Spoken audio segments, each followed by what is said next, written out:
Entonces, nuevamente, bienvenidos a esta primera sesión de este importante programa técnico en educación para la primera infancia, dentro de este convenio que se ha hecho entre la Escuela Superior de Liderazgo y Desarrollo Social LIDES y el Instituto Técnico Laboral Revivir Salud Integral.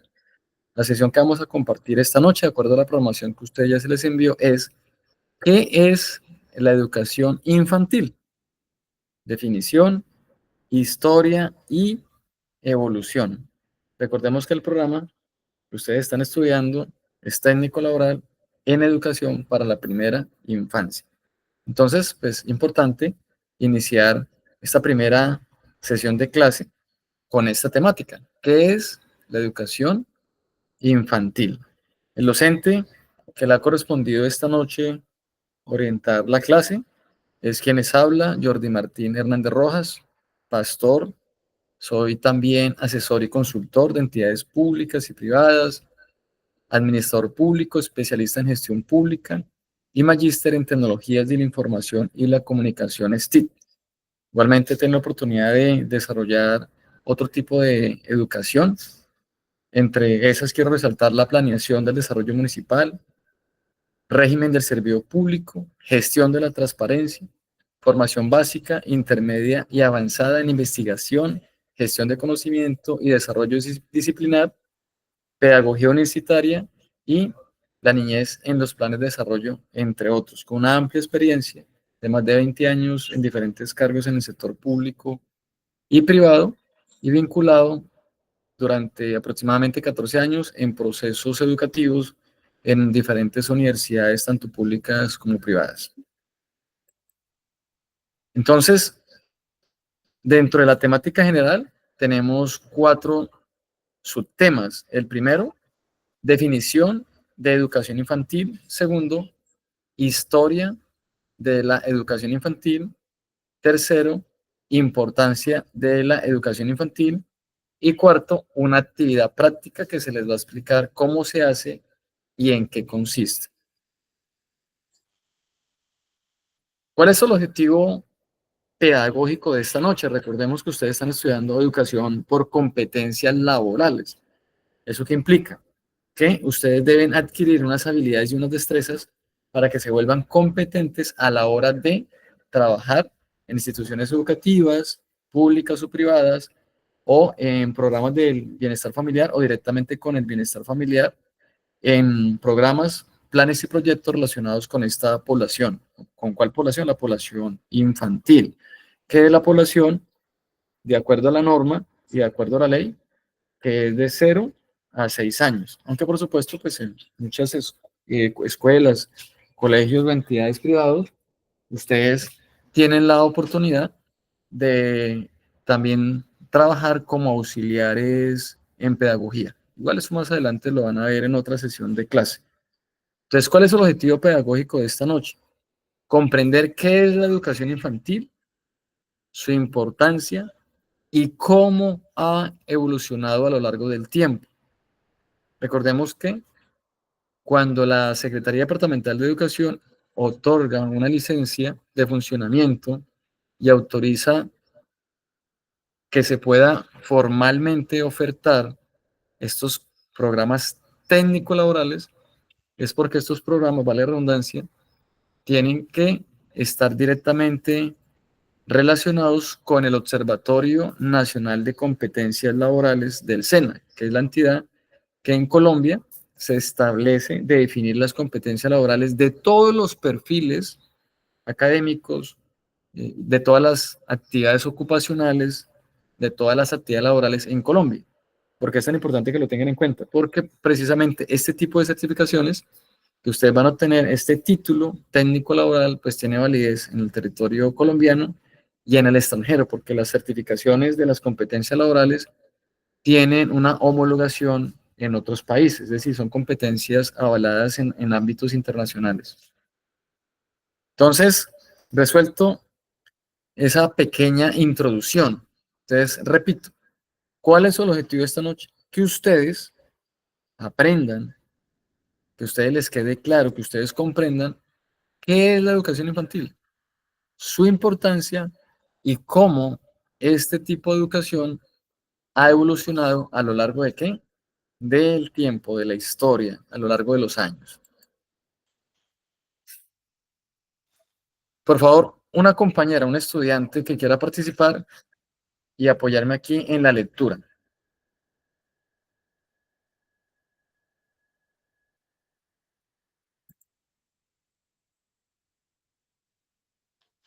La educación, introducción. La educación infantil es la base del desarrollo integral de los niños, ya que en esta etapa adquieren habilidades cognitivas, emocionales y sociales fundamentales a través del juego, la exploración y la interacción. Se fomenta el aprendizaje y la creatividad sentando las bases para su futuro académico y personal. Muy bien, muchas gracias por su aporte. Entonces, ¿qué nos está diciendo estos primeros elementos que ustedes acaban de escuchar de parte de la compañera? Que la educación infantil es tan vital, es tan importante, porque quiere ayudar a que los niños tengan un desarrollo que integral, es decir, no es cualquier tipo de desarrollo, que los niños se desarrollen de manera integral. ¿Eso qué implicaciones tiene? Que durante estas etapas de desarrollo infantil, el niño pueda mejorar, perfeccionar sus habilidades, ¿cuáles? Cognitivas, emocionales y sociales, las cuales por supuesto son fundamentales para que este niño pueda integrarse de manera activa, de manera productiva, de manera importante a la sociedad, para que estos niños, cuando crezcan, puedan tener esas bases fundamentales que los permita ser personas que exitosas, personas felices, personas realizadas y personas con propósito. Entonces, en esta etapa del desarrollo integral infantil, se tiene en cuenta un elemento muy importante dentro de los procesos educativos. ¿Qué elementos? El juego, la exploración y la interacción con otros niños y con los adultos. Porque científicamente se ha demostrado que en esta etapa los niños aprenden más por medio del juego. Precisamente el bienestar familiar prohíbe en los centros de desarrollo infantil, en esos programas, que a los niños les estén enseñando matemáticas, español, etcétera, etcétera, porque científicamente está demostrado que en esa edad el niño no está todavía para recibir una formación académica de carácter formal, de carácter estructurado, sino que el niño está en un proceso de desarrollo integral, el cual tiene como objetivo que el niño desarrolle su parte cognitiva, mejore sus condiciones emocionales y sociales, pero especialmente a través del juego, a través de la exploración con el medio ambiente, a través de la exploración con el mundo y por medio de la interacción con otros niños y por supuesto con adultos, en este caso, adultos responsables, especialmente su familia, su padre, su madre y por supuesto, de manera directa, en lo que nos compete a nosotros con los profesores de esta línea, que es la línea de la primera infancia. Todo este proceso, ¿para qué? Para fomentar en el niño el aprendizaje y la creatividad. Porque si podemos generar esas bases y vamos a futuro a tener una persona que tenga esa capacidad de creatividad, va a ser una persona que va a tener la capacidad de resolver problemas, va a tener la capacidad de poder controlar sus emociones y, por supuesto, algo importante, desarrollar esas habilidades cognitivas para la vida. Desde ese punto de vista, la educación inicial está ¿qué? Sentando las bases para el futuro de ese niño, el futuro de esa niña. Entonces, definición técnica de la educación infantil.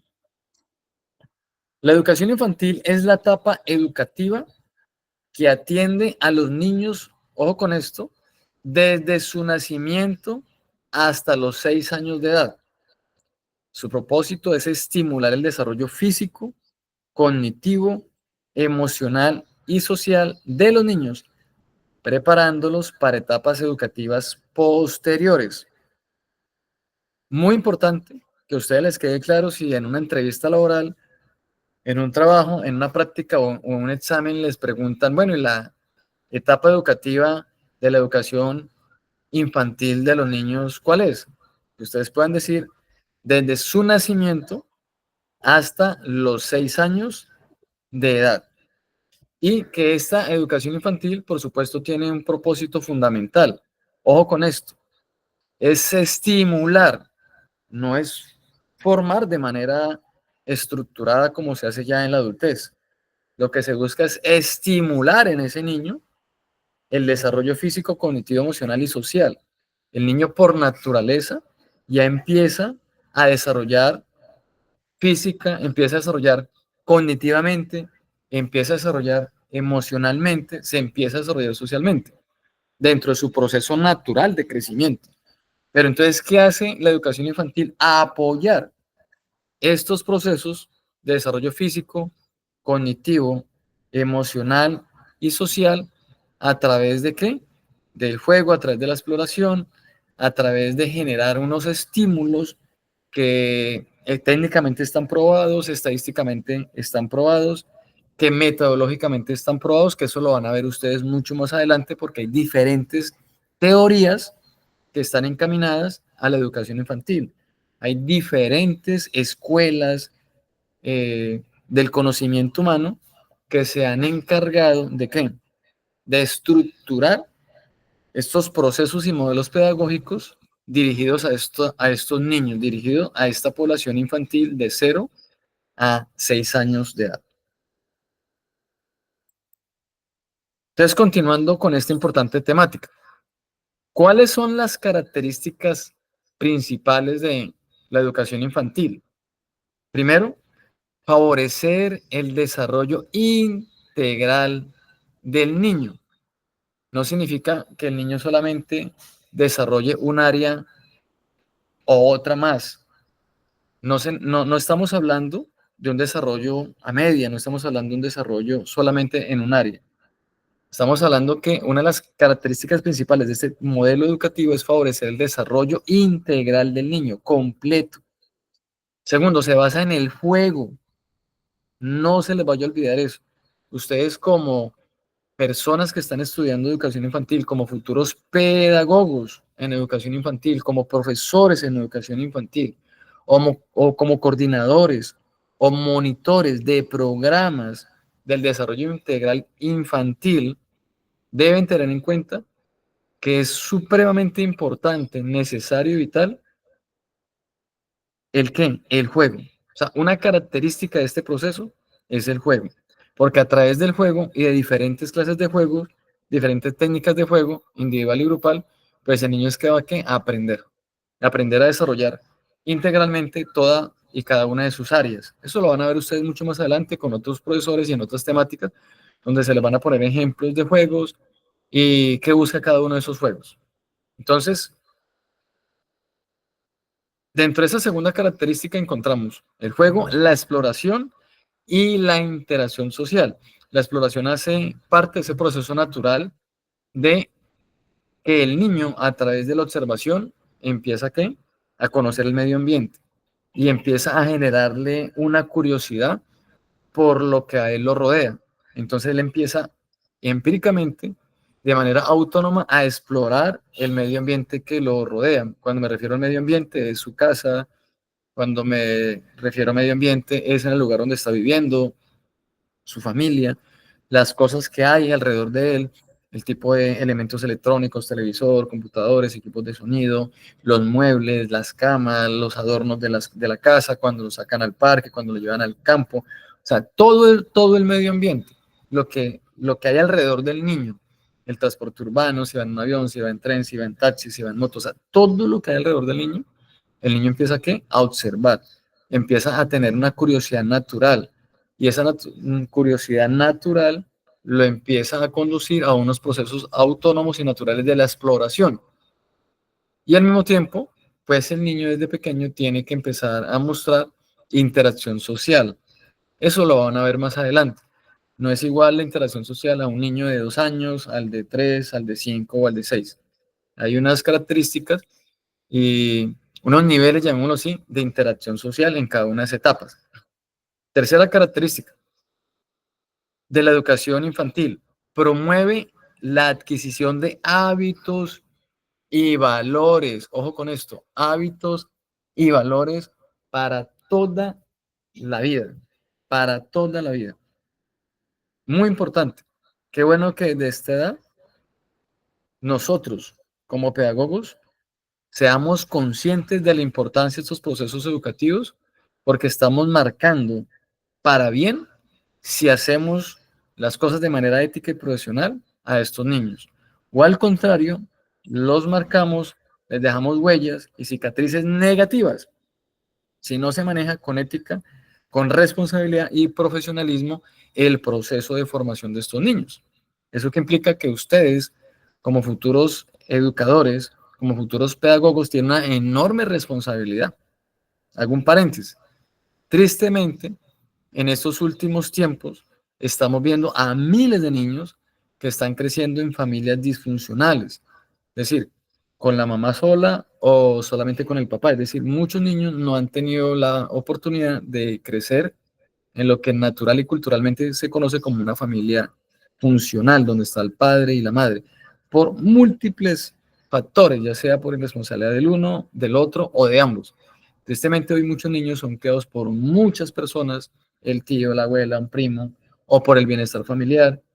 Es más, hoy tristemente aún muchos padres, muchas parejas tienen hijos, pero están tan enfocados al trabajo que sus hijos están prácticamente solos o los llevan a las guarderías, los llevan a los CDI, contratan personas que los cuiden, entonces esos niños les está cuidando el Estado, los está cuidando los particulares, pero no el papá o la mamá.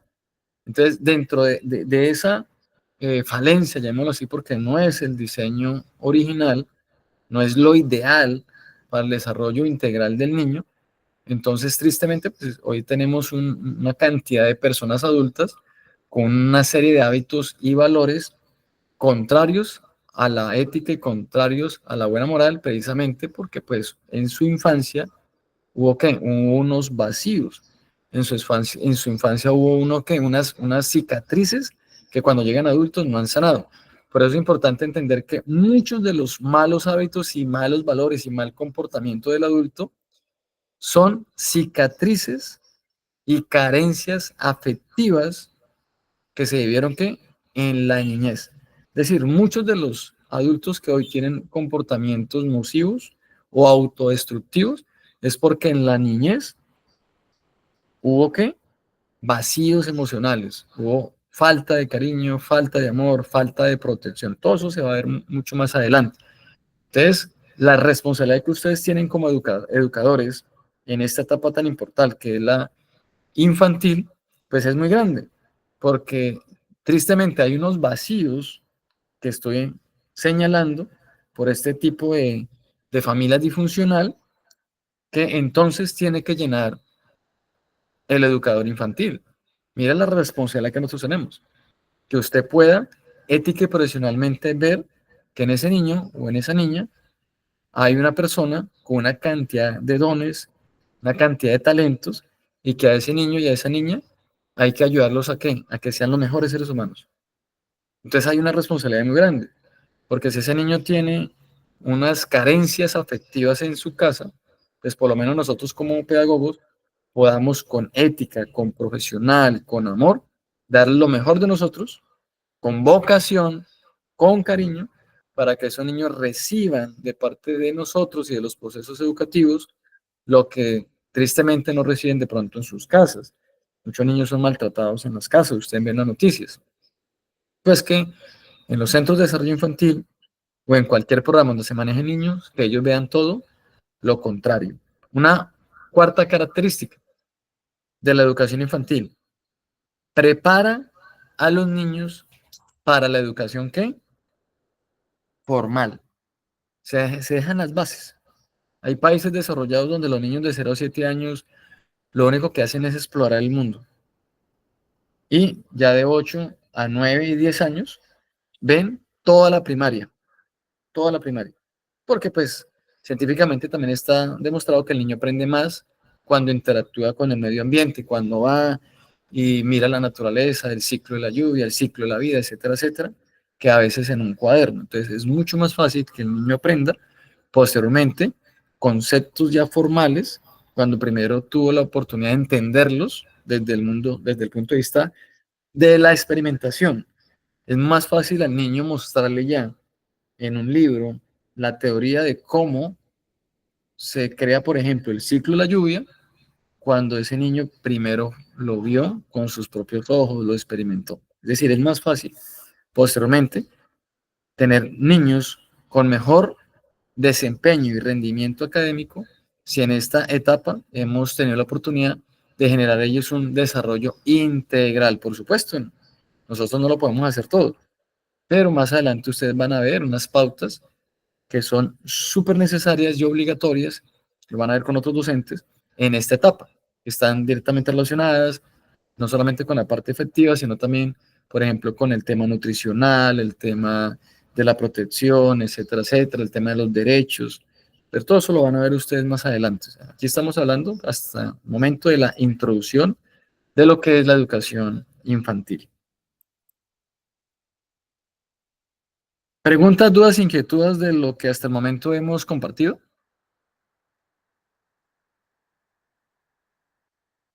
Ninguna.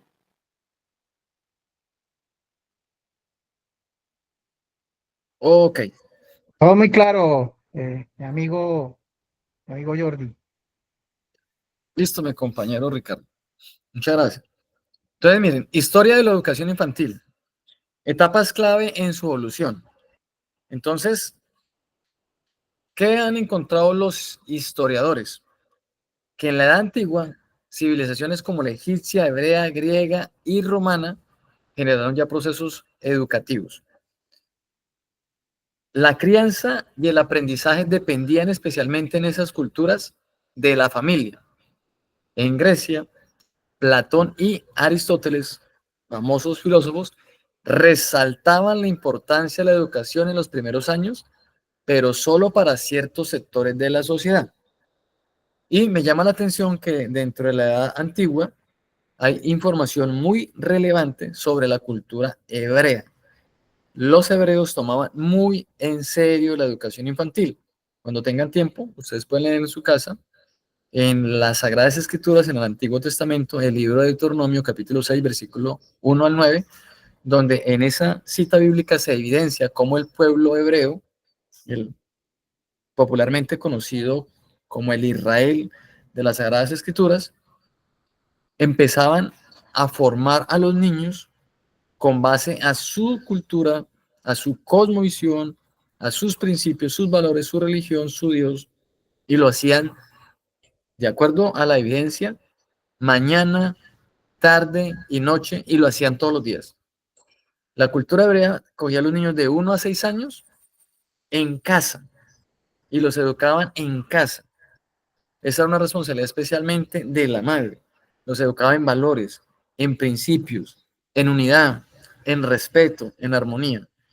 Cuando habían en esa familia varones, niños, a los 6 años, el padre lo llevaba donde otro familiar o donde un pariente, donde un vecino que ya tenía un arte, tenía un oficio, la carpintería, por ejemplo, la cría de ovejas, es decir, cualquier oficio o cualquier arte que tuviera el vecino, que tuviera un pariente o el mismo padre, entonces ya a los 6 años al niño varón ya se lo llevaban para que en esa casa o en ese taller empezara a recibir formación laboral desde los 6 años. Cuando cumplían 12 años a los niños se les hacía una ceremonia especial y ya se les asignaban ciertas tareas prácticamente ya de hombres adultos, por supuesto, dentro de su cosmovisión teológica. Por supuesto, no los enviaban a la guerra, no los iban a someter a trabajos forzosos, pero ya empezaban a tener una serie de responsabilidades porque su formación era de toda la vida, de toda la vida. Y no era solamente para la clase rica, era para toda la sociedad, diferente como los griegos, como los egipcios y los romanos. Los primeros que fueron privilegiados en recibir educación fueron de las clases sociales altas, porque recibían formación en leyes y en política y en religión para dominar al pueblo. En este caso, los hebreos educaban a sus niños y a sus niñas sin importar su condición ¿qué? Social. Y me llama la atención también que en los hebreos, cuando tenían grupos de más de 20 o 30, más de 30 niños, entonces ya no tenían un profesor, sino que tenían dos. Miren tan importante es.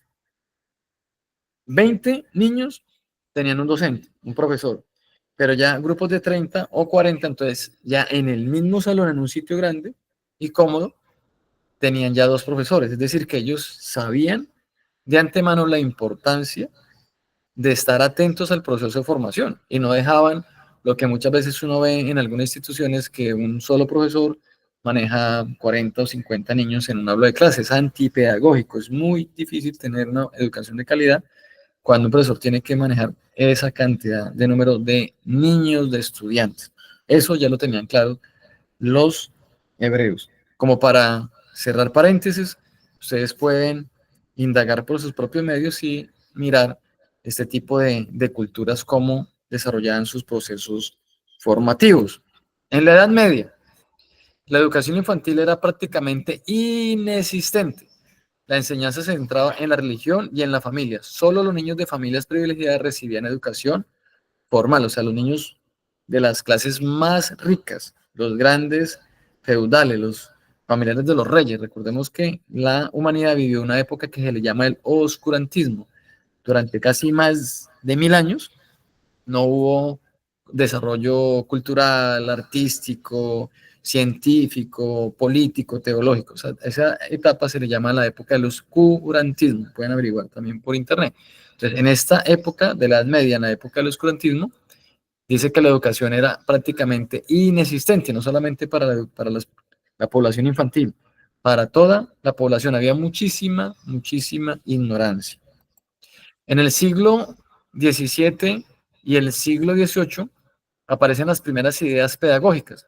Encontramos algunos pedagogos muy importantes en esa época, como por ejemplo Juan Amos Comenio, que nace en 1592 y fallece en 1670. Esta persona consideró que es considerado el padre de la educación preescolar. Propuso métodos de enseñanza adaptados a la edad del niño. ¿Quién se inventó eso? Juan Amos Comenio se dio cuenta que un niño de 3 años no aprende de la misma manera que un niño, por ejemplo, de 6 años. Esta persona, más conocida, de pronto porque su nombre es más nuevo, Juan Jacques Rousseau, nace en 1712 y fallece en 1778, destacó la importancia del aprendizaje a través de la experiencia y la naturaleza. Entonces, ¿qué estamos viendo acá? Cómo se empiezan a generar las bases, llamémoslo así, filosóficas y científicas, metodológicas y conceptuales de la educación infantil, especialmente aquí con estos primeros personajes. En el siglo XIX aparece ya la educación infantil de manera más formal. ¿Con quiénes? Con Friedrich Froebel. Esta persona fundó el primer kinder, el primer jardín infantil en el año de 1837, destacando la importancia del juego en la enseñanza. Esta persona ya crea una serie de métodos y los escribe, los plasma. Ya empieza ese método a copiarse y a multiplicarse en muchos países. Es decir, él es el primero que crea un jardín infantil, pero este método se extendió rápidamente en Europa y después pasó a Estados Unidos. Aparece aquí un personaje muy, muy importante, que actualmente tiene mucho renombre, porque muchas instituciones en todo el mundo han tomado los estudios de esta persona. ¿De quién? De María Montessori. Nace en 1870 y muere en 1952, en el siglo pasado. De esta mujer aparece el famosísimo método Montessori. Ella es la autora del método Montessori, que es muy famoso hoy en muchas instituciones educativas. Más adelante ustedes van a ver en detalle todo lo relacionado con María Montessori. Esta noche estamos haciendo solamente como la introducción, como las bases más relevantes a base de introducción. ¿Qué habla Montessori? Que su proceso educativo, su modelo educativo, está encaminado a la autonomía y al aprendizaje individualizado del niño. Excelente, excelente, porque no hay un ser humano igual a otro ser humano. No hay dos seres humanos iguales, todos somos diferentes. Entonces tenemos a veces modelos educativos donde tenemos 40 niños en un salón y a todos les damos el mismo contenido, las mismas asignaturas, los mismos trabajos y queremos calificarlos a todos por igual. Cuando hay niños que pueden tener mejores habilidades para el arte, pero les va regular en inglés. O a niños que les va muy bien en inglés, regular en matemáticas. Y así sucesivamente hay muchos ejemplos. Entonces María Montessori detecta eso. Y ella dice, no, a estos niños hay que desarrollarles procesos de aprendizaje individualizados, es decir, donde podemos potencializar el niño. Qué bueno que hoy muchos colegios están utilizando esa metodología, especialmente muchos privados, porque si yo tengo a mi hijo y yo detecto en él que le guste y le fascinan las matemáticas, pues yo soy consciente que las 2 horas semanales de matemáticas que ve en el colegio nunca, nunca va a desarrollar su potencial. Y si yo tengo un niño en mi casa que es un genio en los procesos matemáticos, en los análisis y racionamiento matemático, pues es un niño que puede estar aquí a mañana a la NASA. Entonces, ¿qué tengo que hacer? Pues fortalecer esos procesos. Pero en el modelo educativo tradicional es imposible, porque les enseñan de todo un poquito y no hay esa especialización específica y no hay una profundización en el proceso de aprendizaje. Yo siempre he dicho a las personas que me distinguen que yo soy una víctima del proceso modelo educativo tradicional. A mí me fascinaba dos cosas. Uno, la matemática y dos, el arte. Yo soñaba con ser un artista de pintar cuadros al óleo, al sepia, al carboncillo, etcétera. Ese era mi sueño. Pero pues nunca hubo esa oportunidad de que el modelo educativo tradicional me apoyara en ese proceso. Y segundo, tengo la mala experiencia vivida en mi proceso de secundaria en el bachillerato, de que me gustaba muchísimo la matemática, era de los mejores estudiantes en el salón y en todo el colegio y en el municipio en matemática. Casi todos los compañeros perdían álgebra, trigo, física, cálculo, yo les enseñaba, inventaba fórmulas matemáticas y los profesores de matemáticas cuando yo les llevaba las fórmulas que inventaba, no me creían, que de dónde lo copié, que libro lo saqué, yo les decía que era invención mía. Algunos profesores desarrollaban las fórmulas, se quedaban sorprendidos, pero de ahí no pasaba nada. De ahí no pasaba, no me decían, usted es un genio, usted tiene estas habilidades, estudie esto, prepárese para esto, hagamos reunión de profesores y miremos, aquí tenemos un genio en potencia, no nada de eso. Al contrario, me hablaban era de otras cosas que no son como tan fundamentales, porque muchos de esos profesores tristemente estaban inclinados hacia ideologías socialistas, de izquierda, comunistas, y sí me hablaban era de eso. Pero nunca me dieron la oportunidad de potencializar esos talentos que Dios me ha dado. Y ahora que soy adulto, la verdad ya me da pereza ponerme a hacer esas fórmulas matemáticas. Entonces yo soy, las personas que me distinguen, víctima de ese proceso de modelo educativo tradicional porque le he compartido muchas cosas de mi historia de vida.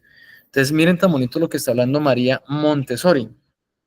Usted en su casa tiene un niño, mire cuáles son sus potencialidades y trate de potencializar, valga la redundancia, esos talentos de su niño, porque en el colegio no lo van a hacer. En el modelo educativo tradicional no lo van a hacer. Si nosotros somos docentes en estos programas o proyectos de educación infantil, pues hagámoslo también con responsabilidad y por lo menos detectamos, hacemos un diagnóstico pedagógico, le decimos al padre de familia, miren, vemos que su hijo tiene esas habilidades, vemos que puede ser una persona con estas habilidades especiales, excepcionales, para que el padre de familia pues conozca ese diagnóstico y pueda sacar provecho a ese talento dado por Dios a los niños. Continuando, en el siglo XX, pues aparece la expansión y la consolidación de esos procesos pedagógicos relacionados con la educación infantil. En este caso, se crearon modelos educativos como el de Reggio Emilia, italiano, y Waldorf, que reforzaban el aprendizaje a través de la exploración y la creatividad. La educación infantil comenzó a ser reconocida como una fase crucial en el desarrollo humano. Y es precisamente aquí en el siglo XX donde empieza también a estructurarse, para bien o para mal, tendríamos que analizarlo, la educación infantil ya como derechos. ¿Por qué para bien? Porque desde ese punto de vista, pues, debe preocuparse la sociedad en su conjunto de fortalecer los procesos educativos de los infantes. Para mal, cuando entonces se convierte en un asunto único y exclusivamente del Estado, entonces el Estado ya quiere educar a los niños y el meollo del asunto, el problema del asunto es cuando el Estado tiene agendas propias, cuando el Estado tiene ideologías, incluso antinaturales o incluso ideologías que son negativas para el mismo desarrollo de la familia y de la sociedad. Entonces, por eso es tan importante, una de las luchas sociales que nosotros tenemos que dar como adultos responsables es siempre tener esa libertad para enseñarle a los niños los valores y nuestros principios. Es fundamental, porque es que el Estado ya quiere meterse en las casas de las personas y decirle al niño, no se le puede enseñar esto, o al niño sí se le puede enseñar esto. En Europa, por ejemplo, ya hay países donde se le prohíbe a la mamá y al papá que en la casa le enseñen al niño, por ejemplo, su fe. Si ese papá, esa mamita, tienen una creencia, son cristianos, son católicos, no le pueden enseñar eso a sus hijos. Es prohibido. Los multan, los encarcelan. Ya, o sea, esos temas son vetados. Y en las escuelas del Estado tampoco hay esa formación espiritual. Entonces, ese es el meollo del asunto. O sea, hay una responsabilidad directa de los padres con relación a los procesos de los niños que conduzcan a ese niño a ser un excelente ser humano.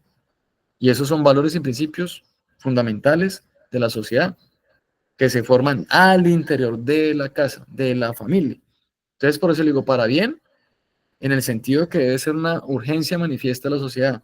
Para bien, cuando el Estado quiere invertir dinero, pero para mal, cuando ya hay un monopolio del Estado y establecen unos modelos educativos, un pénsul educativo, que muchas veces es arcaico, que muchas veces está encaminado solamente a tener masas dominadas, donde no desarrollan la creatividad, no desarrollan el intelecto. Pongo un ejemplo, Colombia. Colombia en la década del 70 tenía un modelo educativo relacionado con el modelo francés. El modelo francés tenía la letra cursiva, se enfocaba mucho a la música, al canto, la creatividad, etcétera, etcétera. La década del 80, Colombia hace un giro en su modelo educativo de manera muy brusca y empieza a aplicar el modelo americano. El modelo americano estaba más enfocado a la productividad. Entonces, cuando ustedes ven las aulas tradicionales, entonces los niños tienen que ir con uniforme, se sientan en unos pupitres, de forma cuadriculada, en filas, en columnas, los enseñan a formar en filas, en columnas, escuadras, pero todo es creando una estructura mental y psicológica para preparar al niño para que se vuelva un obrero, para que salga del aula de clase a la fábrica. Así nacieron especialmente las escuelas modernas en los países desarrollados, pensando en formar obreros, pensando en formar una clase trabajadora, pero dejaron a un lado la capacidad humana de la creatividad, del desarrollo de los talentos del ser humano. Entonces, ahí sería algo también negativo, cuando tenemos modelos rígidos y estructurados que impiden al niño desarrollar sus capacidades. Y en el siglo XXI, en el siglo en que nos encontramos, en el presente siglo, pues ya vemos una educación infantil moderna, porque se incorporan nuevas tecnologías y enfoques centrados, ojo con esto, en el bienestar emocional del niño. Hay mayor acceso a la educación preescolar en muchos países, y se reconoce el derecho de todos los niños a una educación de calidad desde los primeros años. Y esto incluso es adoptado por las Naciones Unidas y a su vez por la UNICEF, que es una entidad multinacional, una suprainstitución que pertenece a las Naciones Unidas. Y es donde se firma entonces la Declaración Universal de los Derechos de los Niños. Y entre los derechos de los niños se hablan de esto, de que los niños tienen el derecho a ¿qué? A recibir educación de calidad desde los primeros años de vida. En la educación infantil moderna ya vamos a encontrar muchos modelos pedagógicos con autores modernos, pero hago paréntesis. Les voy a enviar material sobre el método Montessori que está cogiendo mucha fuerza, porque efectivamente hoy también hay mucha evidencia, estudios de diferentes universidades que respaldan que se deben generar modelos educativos flexibles y personalizados.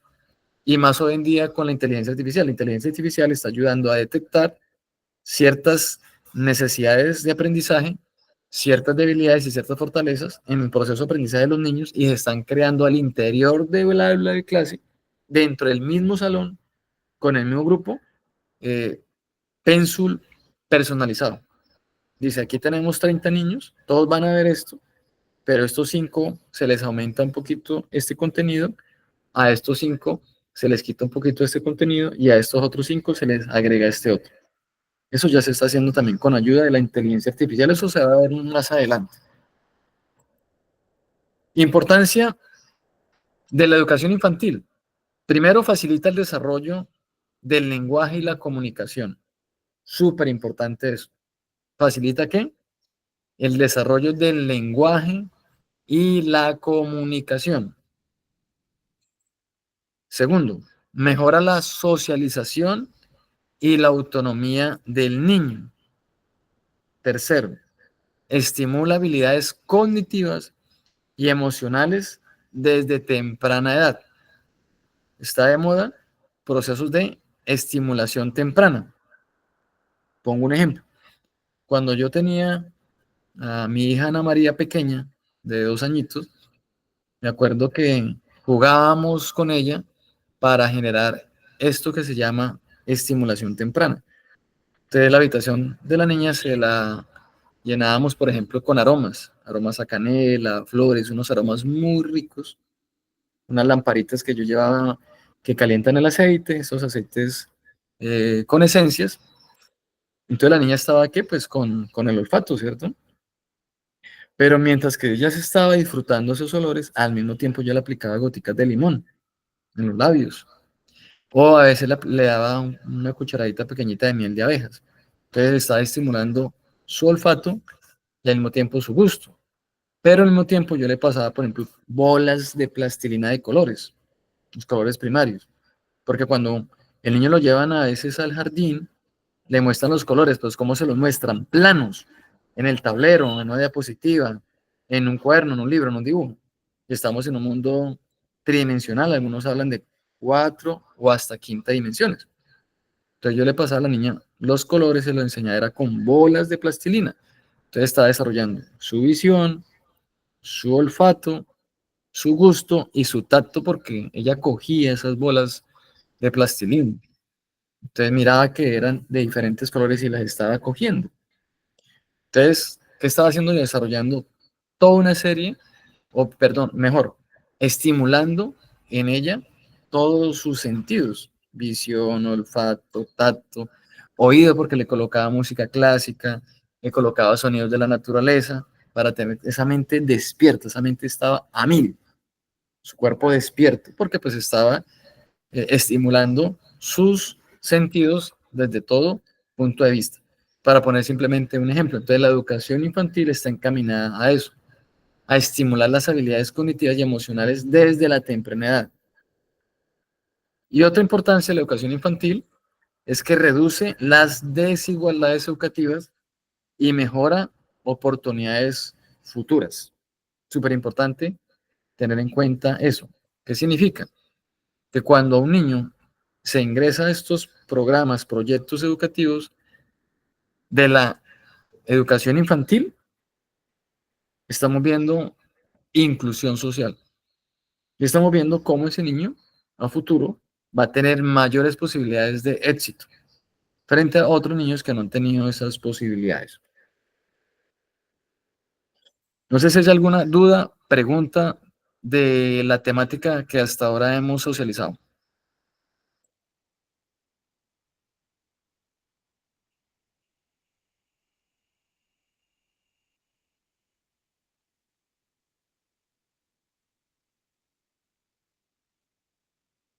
¿Ninguna? ¿Está quedando claro el tema, por favor? Sí, señor. Bueno, pasamos a la parte emocionante de la noche.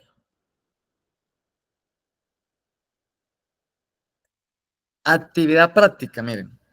¿Qué van a hacer ustedes, mis apreciadas y apreciados estudiantes? Van a investigar los principales avances educativos en esas épocas. Les recuerdo que este material yo se los voy a suministrar ahorita en formato PDF para que lo tengan. Entonces ustedes en casa, en internet, en Google, en YouTube, por el medio que quieran hacerlo, van a investigar los principales avances educativos en esa época. No, que en tal época el jardín, en tal época eh, a los niños les enseñaron la escritura, o en tal época a los niños les enseñaban el canto. Ustedes van a investigar, hay mucha información frente a eso. Y, por supuesto, ustedes están tomando apunte en su casa, tienen su agenda, tienen su cuaderno, tienen su libro. Y esa información la van a organizar en una línea de tiempo para visualizar la evolución de la educación infantil. Más adelante, ahorita en el WhatsApp les envío un ejemplo de una línea de tiempo. Y esa línea de tiempo la van a dibujar en su agenda. Usted verá si la dibuja en una cartelera. Usted verá si la dibuja en un papel blog tamaño carta, tamaño oficio, o en un pliego de cartulina, o en medio pliego. O usted verá si lo hace en el computador. Usted verá si lo hace con colores, con marcadores. Usted verá si lo hace con crayolas, con plastilina, con recortes del periódico, como quiera. Recordemos que ustedes son estudiantes del programa técnico laboral en educación infantil, donde tienen que ser muy, ¿qué? Creativos, creativos. Entonces, queda abierto la posibilidad de que ustedes hagan el trabajo como les guste, como se les facilite, como consideran que va a ser más llamativo y más atractivo, usando los materiales que tienen en su casa. Revistas, periódicos, colores, crayolas, colbos, lo que tengan en su casa, no van a gastar dinero. Creatividad, vamos a ser recursivos. Entonces, investigan qué pasó en el 1000 antes de Cristo, pongo un ejemplo, o en 2000 antes de Cristo, qué pasó con los egipcios, qué pasó con los hebreos. Pone un puntico, ese puntico lo señala como quiera señalarlo, con colores, puntos rojos, puntos verdes, puntos amarillos, puntos negros, o en vez de colocar un punto, coloca una estrella, coloca un sol, coloca una luna, o no, es que en la época de los egipcios, entonces coloca una pirámide, que inventaron, por ejemplo, el papiro, entonces coloca más bien la imagen de un papiro, o dibuja entonces, por ejemplo, un lápiz, dibuja un cuaderno, no, es que en tal época empezaron a hablar del juego infantil, entonces dibuja balones, dibuja muñecas, carritos. Es decir, usted verá cómo hace su línea de tiempo. Todos estos trabajos ustedes los van a tener en una carpetica, porque recordemos que la última clase del primer ciclo es presencial. Y entonces en esa clase ustedes van a traer las evidencias. Recuerda que es una clase una vez al mes, los sábados de 2 a 6 de la tarde. Y ese día se miran trabajos, ese día se verifica que hayan cumplido con los trabajos, con los talleres, con las actividades prácticas para ir cumpliendo con las responsabilidades académicas, ir obteniendo pues sus respectivas notas y calificaciones para ganar el semestre. Preguntas, dudas, inquietudes. ¿Les quedó claro el grupo cómo tienen que hacer la actividad? Perdón, una pregunta. ¿Lo de la actividad es para mañana o es para la próxima clase que tengamos presencial, sí? O se hace mañana y se presenta y se lleva presencial el día que nos toque que ir a la Entonces, sede. repito, todas las actividades que se van a dejar, todas las clases, porque todas las clases de actividades, las tienen que llevar el día de la clase presencial, que es la última clase. Cada ciclo tiene 9 clases. Cada ciclo tiene 9 clases.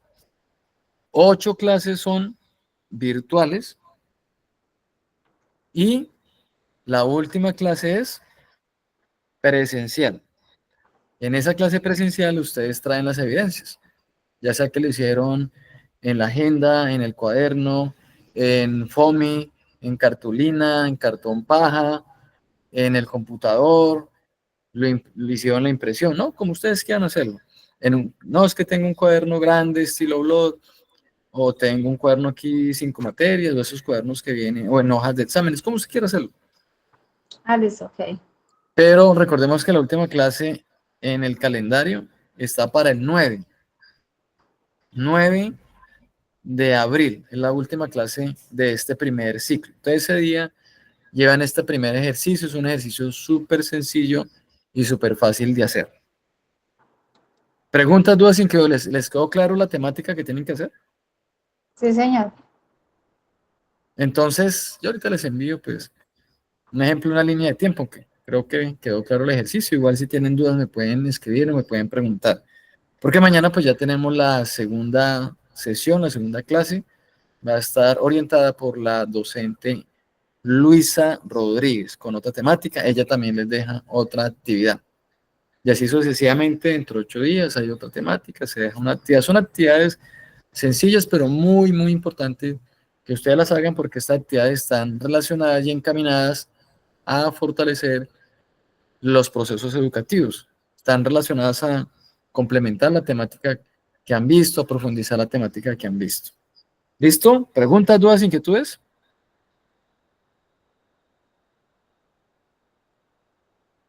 Ninguna. Ninguna. Dice Laura López. Muy bien. Profe, una pregunta, buenas noches. Buenas noches, Claudia. ¿Trabajo es individual? Sí, es individual. Sí, señor. Ah, bueno, profe, gracias. A usted por preguntar. Bueno, entonces continuamos acá con la sesión. Preguntas. Cápsula del saber. Quiero ver aquí entonces la participación de los apreciados estudiantes. Hay 2 preguntitas.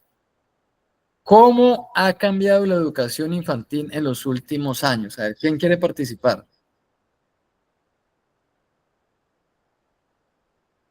Bueno, ¿quién alzó la mano? Vamos a ver. Listo, el compañero y docente Hernán Ricardo Granja, lo escucho. Hola Jordi, ¿qué tal? Muchas gracias por la oportunidad. Pues bueno, considero que uno de los elementos principales que resaltan, no solamente en el ámbito educativo, sino en muchos otros de nuestros contextos sociales, es la inclusión de la tecnología. Entonces, todo aquello que anteriormente se hacía de manera más manual y con elementos, llamémoslo un poquito más obsoletos, hoy por hoy se han ido transformando y han ido pasando a un nuevo escenario y es el escenario tecnológico. Quisiera resaltar que esta inclusión de la tecnología y esta aplicación de esos elementos tecnológicos son bastante importantes y revisten una gran utilidad siempre y cuando tengan un manejo adecuado y la metodología apunte hacia el crecimiento personal del estudiante, del niño, del ser humano. Porque, pues como todos sabemos, pues la tecnología también tiende a conducir a nuestra sociedad hacia aspectos que no son de utilidad y que por el contrario pueden terminar afectando. Entonces considero que ese ha sido uno principales cambios que ha tenido la educación en los últimos años y pues obviamente que esto también está relacionado con la educación de los niños. Ese pues mi principal aporte. Gracias. Así es, no, muchas gracias. Muy válido su aporte. Claudia Milena Arias tiene la mano levantada.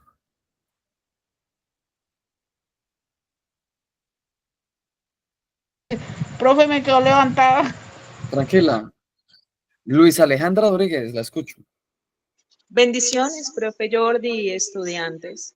Bueno, uno de los puntos que yo he visto que más se ha marcado es que antes era mucho la parte de la memorización. Ahorita estamos viendo que es más fácil aprender que memorizar, es decir, aprender en la práctica, en experiencias, en llevar al niño y hasta al mismo adulto a que llegue a experimentar ese trabajo, esa labor, ese conocimiento de manera práctica para poder así pues aplicarla y de esa aplicación llega la teoría y la teoría a una memorización por medio de una práctica. Muchas gracias. Así es, muy bien. María Gamboa levantó la mano.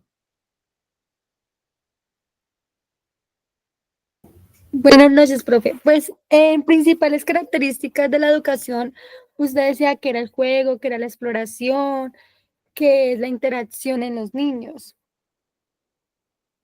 Sí, muy bien. Bueno, usted me fue para la segunda pregunta, pero muy bien. Sí. Estábamos todavía en la primera. ¿Cómo ha cambiado la educación infantil en los últimos años? Pero bueno, no importa. Entonces, arranquemos con esa. Principales características de la educación infantil. Muy bien, María Gamboa. ¿Quién más quiere participar? Paula Cortés.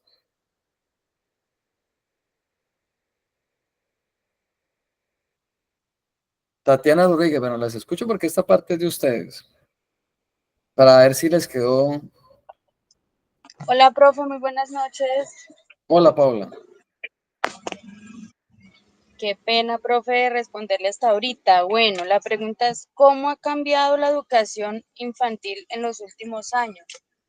Pues, profe, yo pienso que la educación anteriormente era una educación de más calidad que la de ahora. ¿Por qué lo digo?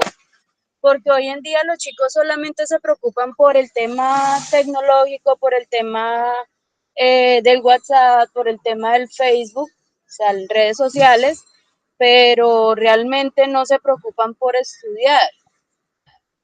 Tengo el caso de que yo estaba trabajando en un instituto y resulta que este semestre los chicos decidieron no matricularse. Entonces, también se da cuenta uno de que los chicos hoy día no quieren estudiar. Entonces, si nos vamos unos años atrás, cuando nuestros padres nos exigían, nosotros sí o sí,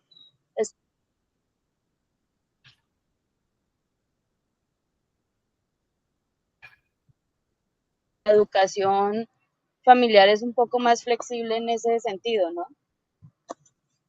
Muchas gracias, Paula, por su aporte. Créame que muy acertada su opinión. ¿Quién participa con principales características de la educación infantil? Hoy se hablaron varias. La compañera Rosalba Gil, Valentina Rodríguez, Tatiana, Buenas no las noches, escucho. profe. Buenas noches, compañera, la escucho. Bueno, una de las características principales era favorecer el desarrollo integral del niño. Sí, muy bien. También nos hablaba sobre preparar a los niños para una educación formal. También basarnos como en el juego y la exploración con ellos y, y promover como los hábitos y los valores. Esas son como las características que Sí, muy escogimos. bien, no, la felicito. Dijo el 99.9%, le falta uno, vamos a ver quién más. Por ahí vi Y ahorita una favorece el compañera. desarrollo integral, creo que me faltó. No, No, faltó una. la educación formal. No, o sea, ya le dijeron, faltó una, ya casi, ya casi. Empieza por A. La interacción social. Bueno, la interacción social, muy bien, pero falta otra. Empieza por A. La adquisición de hábitos y valores. Bueno, muy bien, pero no, ya casi. La emocional efectiva. Bueno, ya casi. Promover que la, ¿qué? Empieza a promover la A. Por A, empieza por A. Promover la adquisición de hábitos y valores. Bueno, ya casi, no, ya casi. Vamos a ver quién se lleva esta noche el punto positivo. Promover en el niño qué.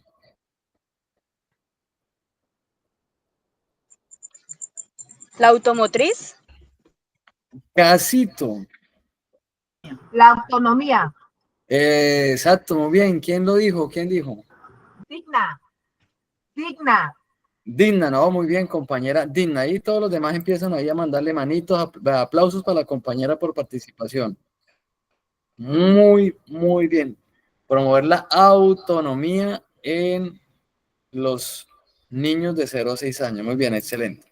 Entonces, continuamos. Mira, ahí les envío material de apoyo.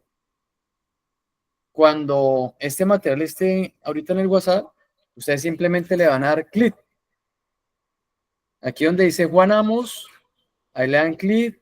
Donde dice Juan Jacobo Sud, Fritz Frobel y María Montessori, ahí se va a abrir la bibliografía de estas importantes personas que ayudaron a desarrollar las principales teorías de lo que estamos estudiando actualmente, de la educación infantil. Entonces, la idea es que ustedes en casa, esta semana, mañana o esta noche cuando puedan, peguen una miradita. Van a adquirir mucho conocimiento, van a aprender más de estas personas, de qué hicieron y por qué ellos dieron esos aportes al modelo ¿qué? Educativo, que hoy estamos aquí discutiendo y debatiendo. Entonces vamos a cerrar esta sesión con esta importante frase de María Montessori. Dijo María Montessori lo siguiente: si existe para la humanidad una esperanza de salvación y ayuda, esta no podrá venir más que del niño, porque en él se construye el hombre.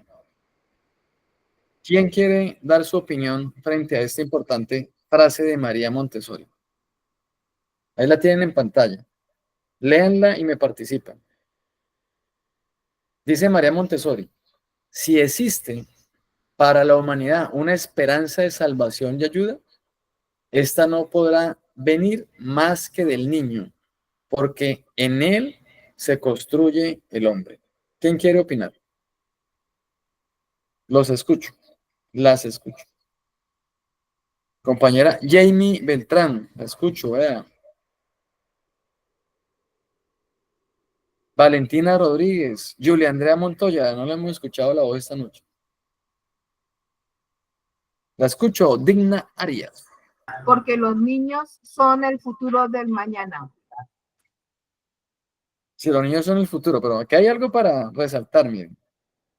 Si existe para la humanidad una esperanza. Tenemos que tenerles a los niños, enseñarles el temor a Dios, y son unos hombres ejemplares para el futuro. Pero muy bien. ¿Quién más? Miren. Yo opino que es porque los niños, por su condición, no están manchados más que por el pecado original, y pues en ellos se siembra la esperanza de la construcción de una mejor sociedad, de la consolidación de un buen ser humano que nos lleve hacia esa instancia de la salvación. Sí, muy acertado el tema, porque acuerde que hay una frase que dice que el niño nace puro y la sociedad ¿qué? Lo corrompe, ¿no? Eso se ha discutido muchas veces. Y usted acaba de decir, compañero Ricardo, lo importante: todo ser humano pues, nace con una inclinación natural a hacer cosas negativas, hacia la maldad, hacia el pecado, una naturaleza pecaminosa en todo ser humano, desde la caída de Adán y Eva. Pero efectivamente el niño todavía es un ser humano que no está contaminado, que no está manchado, que podemos ir con una muy buena educación, con amor, con cariño, con responsabilidad, con ética, con estos valores, con educación de calidad, irlo formando para que cuando se construya en nombre pueda ¿qué? Ser esa persona íntegra que no solamente sea esa persona llena de conocimiento, sino de valores para que sea un ser íntegro, para que sea una persona que le aporte a la humanidad. ¿Qué estamos viendo hoy en día? Asesinatos, muerte, secuestros, y uno ve que esa persona que tristemente hace eso, pues también fue un niño, y que fue un niño que cuando nace no era malo, no era un asesino, no era un secuestrador, no era un violador. Entonces, sin justificar, ojo, porque algunos dirán, no, es que esa persona se creció en un ambiente muy hostil, muy violento, la pobreza, la miseria, las oportunidades, y por eso hizo o cometió ese delito. Entonces no estamos justificando, ojo, pero sí estamos entendiendo el fenómeno social, estamos comprendiendo la raíz, no estamos justificando ese comportamiento, pero sí estamos entendiendo la raíz del problema social por el cual esa persona, cuando crece, comete esa serie de delitos e infracciones. Entonces, muy bien, compañero Ricardo, por esa apreciación. No sé si alguien más quiere opinar con relación a la frase de María Montessori. La escucho, compañera Luisa. Profe Jordi, la verdad, La escucho, permítame un momento, es que se estaba muy cerca de otro computador y afectaba la señal. hermana Bueno, Luisa. uno de los puntos es que la sociedad se puede enfatizar en el niño, en enseñarle lo que de pronto erróneamente ya se ha hecho. Y se le puede indicar, bueno, ve construyendo algo diferente porque tú eres la futura generación que puede ir cambiando lo que fallamos anteriormente. Entonces, si antes no habían unos valores buenos, pues en el niño se le inculcan que sí. Si antes los padres habían sido abandonados por sus padres, pues que en este niño no exista ese abandono. Y así ve poco a poco la generación pues puede ir aportando más y más hasta el punto en el que lo que antes era un error, ahorita ya es una virtud. Muy bien, compañera, por su apreciación. Y quiero, pues, con base en lo que usted acaba de decir, lo siguiente, miren. Un ejemplo de eso. Hoy en día es más fácil educar a los niños en temas ambientales. Es decir, es más fácil hoy que ya un joven de 20 años sea más responsable y no tire la basura a la calle. Las personas de 50, 60 es más difícil porque pues cuando fueron niños no recibieron esa educación ambiental que hoy y que nosotros hemos recibido en el aula de clase. Entonces eso es lo que usted dice, es cierto. O sea, si tenemos unos niños que reciben esa educación con valores y con principios, pues por supuesto vamos a generar unos cambios sociales importantes. Lo que pasa es que los procesos educativos generan cambios a largo plazo. No es tan rápido como uno quisiera, pero efectivamente es muy cierta su apreciación y su opinión. Entonces, por mí no es más, me alegra enormemente haber compartido con ustedes esta primera sesión de clase. Cualquier duda, inquietud que tengan, me pueden escribir al interno, especialmente con temas relacionados con el proceso formal, procesos pedagógicos, procesos legales, de matrícula, etcétera, etcétera. La idea es que antes de terminar este primer mes, cuando nos reunamos en la clase presencial, esté todo legalizado, documentos, formulario de matrículas, etcétera, etcétera. Entonces, algunas personas estuvieron en la reunión del sábado, la inducción, otras no, entonces para que me escriban, para que estén al tanto. Entonces, voy a pedirles el favor que escriban todos en el chat su nombre, saluden para poder dejar el control de asistencia aquí en el chat. Que no se me van a desconectar, por favor. Bueno, ya Rosalba se desconectó. Entonces, para que por favor escriban su nombre aquí en el chat y tenemos el control de las personas que se conectaron. Creo que casi todas, una persona creo que no vio ahí conectada. También ahí se escribe a Ana María, Valentina, Luisa, Claudia, Laura, Julie. Bueno, la compañera Rosalba, la hermana Rosalba que se acaba de conectar, para que por favor escriba en el chat su nombre. Y con eso dejamos la evidencia de la asistencia, de la participación. No sé si alguien, una pregunta, duda o un aporte.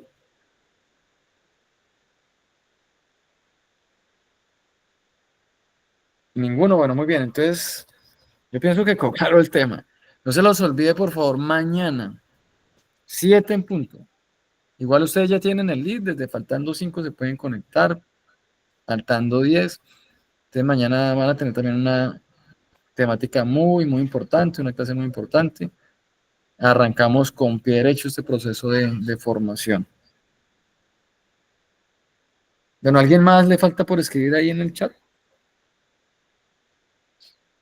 Ya escribió Laura López, Hernán Ricardo, María Camboa, Valentina Rodríguez, Claudia Arias, Laura López, Julia Andrea Montoya, Catina Rincón, Robiel Lozano, Tatiana Rodríguez, Jaime Beltrán, Rosalba Gil, Dina Arias, Paula Cortés. Yo creo que todos. Entonces, por mí no es más, un abrazo. Cualquier cosa estamos aquí para servirles. Que pasen una muy, muy feliz noche. Nos vemos mañana nuevamente en clase. Bendiciones para todos, que descansen. Amén. Gracias, Gracias, pastor. profe. Buenas noches. Bueno, pastor, que tenga buena noche. Gracias, profe. Chao, profe.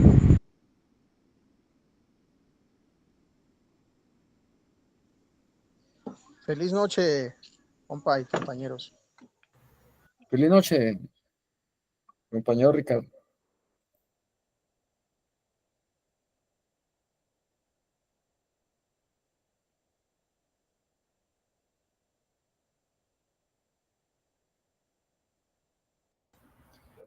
No se los olviden, Jamie ya escribió en el chat.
Hola, profe.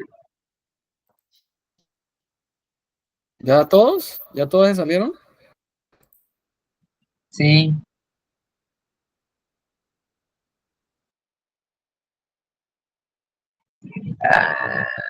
Pana dejó de grabar.